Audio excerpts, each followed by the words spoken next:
what's up? This is Kevin here at the underwater base known as CGR Undertow, and the water's looking a little bit murkier than usual. It's kind of green. What's going on? Oh, this can only mean one thing. It means today we're checking out the Nintendo Game Boy.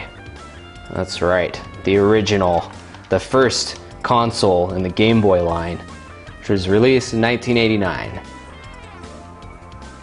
Now, this isn't the first handheld console that Nintendo made. You might remember the Game & Watch in 1980. But this thing exploded when it came out. This is a very well-selling console, especially if you include Game Boy Pocket, Game Boy Color, all the other iterations. But yeah, this thing's a beast.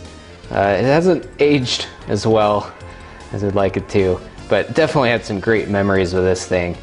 But yeah, let's check out the features. Of course, gotta look at the controls. We've got a D-pad and B and A buttons, and select and start. So very similar to NES controllers buttons. The placement's a little bit different, but it works great for these games. And you've got a headphone jack here on the bottom. There's your speaker.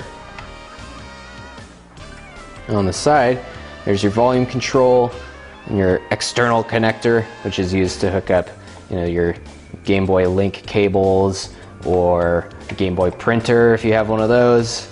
And on the other side here, you have contrast control for your screen. And there's also a port there for an AC adapter. And there's your cartridge slot. And in the back, there's your battery pack. This thing takes 4 AA batteries, and they last a decent amount of time, usually about 10 hours. Which is, that's a lot of batteries these days.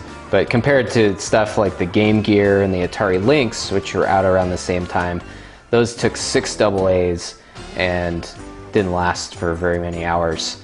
So this thing had a little bit more life in it. So let's see the Game Boy in action. Pop in Super Mario Land, get that turned on. And one of the main problems with the Game Boy is unfortunately the screen. It's puke green, which is lame. But another kind of issue too is how it's really blurry while you're moving, which can be a pretty big problem with side scrollers. But with other games like Tetris and more stationary screen games, it works really well. And you can't deny the charm of a lot of these old Game Boy titles. They're small and cute, and the games are short, and some of them are just really awesome.